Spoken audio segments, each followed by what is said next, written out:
श्रद्धांजलि पर सियासी खलबली, क्योंकि आज लोकनायक जयप्रकाश नारायण की जयंती है और इस मौके पर अखिलेश यादव का उनकी प्रतिमा पर माल्यार्पण का कार्यक्रम है।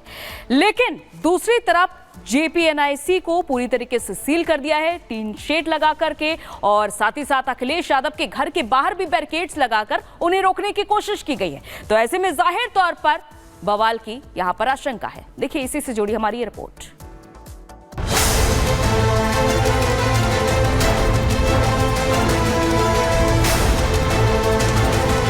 समाजवादी विचारक और सामाजिक न्याय के प्रबल प्रवक्ता लोकनायक जयप्रकाश नारायण की जयंती पर माल्यार्पण को लेकर जंग जारी है। सपा प्रमुख अखिलेश यादव माल्यार्पण के लिए आज Jayaprakash Narayan national convention centre जाने वाले हैं, लेकिन उससे पहले ही लखनऊ विकास प्राधिकरण ने गेट पर टीन शेड की दीवार खड़ी कर दी। जेपीएनआईसी बिल्डिंग है, यहाँ पर जयप्रकाश नारायण की एक प्रतिमा लगी है, जहाँ पर अखिलेश यादव माल्यार्पण के लिए आने वाले थे, ऐसा मैसेज था। लेकिन आज पुलिस यहाँ पर आई है, टीन शेड यहाँ पर लगा दिया गया है, यानी कि जो प्रमुख मुख्य द्वार है वह बंद कर दिया गया है, और यही मुआयना करने के लिए अखिलेश यादव यहाँ पर आए थे और देख के चले गए। सपा मुखिया अखिलेश यादव का कहना है कि सरकार टीन शेड लगाकर कुछ तो छिपा रही है, किसी महापुरुष का सम्मान क्यों नहीं करने दे रही। आखिर कब तक सरकार रास्ता रोकती रहेगी। ये टीन शेड लगा करके सरकार कुछ तो छिपाना चाहती होगी। टीन शेड आखिरकार क्यों? किसी महापुरुष का सम्मान क्यों नहीं करने दे रहे? और टीन शेड लगा करके कोई रोक नहीं सकता विचारधारा को। आज अखिलेश यादव जयप्रकाश नारायण की प्रतिमा पर माल्यार्पण करने जाने वाले हैं या नहीं, इसे लेकर संशय है, क्योंकि लखनऊ विकास प्राधिकरण ने अखिलेश यादव को घर से निकलने से रोकने के लिए उनके घर को बैरिकेड से घेर दिया है। अखिलेश के घर के बाहर भारी संख्या में पुलिस बल तैनात है। देख सकते हैं कि विक्रमादित्य मार्ग पर अखिलेश यादव का यह वह बंगला है जहां पर वह रहते हैं, लेकिन रात को 1 बजने वाले हैं और यहां पर नगर निगम के द्वारा एक गाड़ी में, आप देखिए किस तरह से बल्लियां आ चुकी। पहले तो ये बैरिकेडिंग लगा दी गई है, इधर से अखिलेश यादव की कोई गाड़ी नहीं आ सकती है। देखिए 2-2 बैरिकेडिंग यहाँ पर लगी हुई है। जिस तरह से पुलिस ने तैयारी कर रखी है, जिस तरह से पुलिस ने पूरी व्यवस्था कर रखी है, बैरिकेडिंग कर रहे हैं, बल्ली काट रहे हैं, इससे लगता है कि कल अखिलेश यादव जेपीएनआईसी में जो जाने का प्रोग्राम बनाए हैं, जो माल्यार्पण का प्रोग्राम बनाए हैं, वह उनका जो काम है वो अधूरा रह जाएगा। समाजवादी पार्टी के प्रवक्ता सुनील यादव ने बीजेपी को कटघरे में खड़ा करते हुए कहा कि अखिलेश यादव को रोकना बीजेपी की विचारधारा जाहिर करती है। जेपीएनआईसी में खुद योगी जी ने, बीजेपी ने कार्यक्रम किया है। जब माननीय अखिलेश यादव जी को जयप्रकाश नारायण जी की जयंती पर उनको माल्यार्पण करने जाना है, तो गेट पर टीन लगा रहे हैं। ये सरकार का डरा हुआ चेहरा सामने आया है। हालांकि लखनऊ विकास प्राधिकरण ने एक चिट्ठी जारी कर साफ कर दिया है कि मेंटेनेंस के कारण जेपीएनआईसी को बंद किया गया है।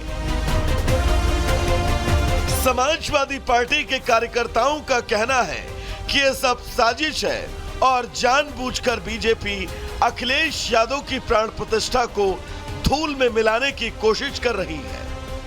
यही हुआ अखिलेश जी, सरकार उसको चालू नहीं कर पा रही है। ये तो सरकार का काम है कि किसी महापुरुष के स्मारक को और किसी स्थल को सुरक्षित रखे और उसको सुचारू रूप से चलाए।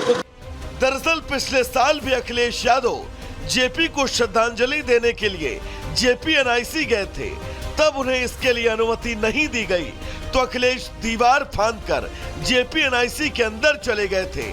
संभव है आज फिर कुछ उसी तरह का नजारा लखनऊ की सड़कों पर दिखाई दे। Bureau report, Republic Bharat. और अब बात करते हैं कि अक्सर आप वैकेशन पर जाते हैं, कहीं आप घूमने का प्लान तो नहीं बना रहे और उत्तराखंड की तरफ तो नहीं जा रहे हैं, क्योंकि अगर आप उत्तराखंड जा रहे हैं तो ये खबर आपके लिए है, क्योंकि पहले उत्तराखंड की मसूरी से थूक जिहाद का मामला सामने आया और अब देहरादून में भी कुछ ऐसा ही मामला सामने आया है। पूरी खबर क्या है वो हम आपको इस रिपोर्ट में दिखाते हैं।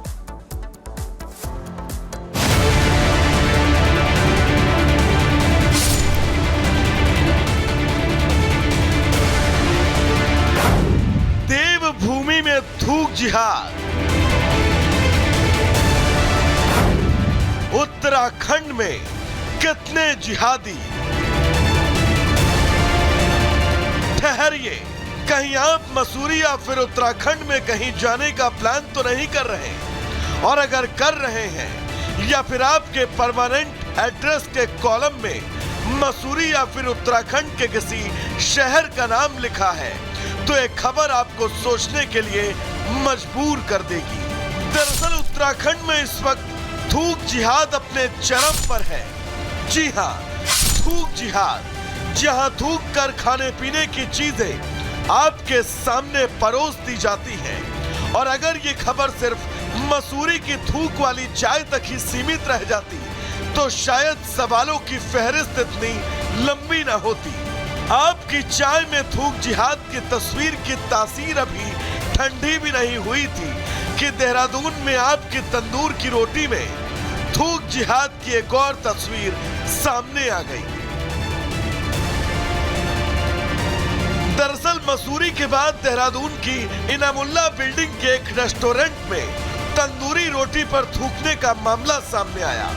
वीडियो में आप बिल्कुल साफ देख सकते हैं कि रेस्टोरेंट में कैसे एक शख्स तंदूर में थूक कर रोटियां सेक रहा है। मसूरी से इस वीडियो के सामने आने के बाद पुलिस ने फिलहाल रेस्टोरेंट को ताला जड़ दिया है। तो वहीं मसूरी में चाय में थूकने वाले दो विशेष समुदाय के युवकों को गिरफ्तार कर लिया है। लेकिन देवभूमि में लगातार सामने आ रही तस्वीरों से यह साफ है कि अगर आपको इन थूक जिहादियों से बचना है तो आपको सजग रहना होगा। साथ ही उत्तराखंड के शासन प्रशासन को इन जिहादियों का पक्का इलाज करना होगा। Bureau report, Republic Bharat. और चलिए अब आइए देखते हैं 2 मिनट में दुनिया।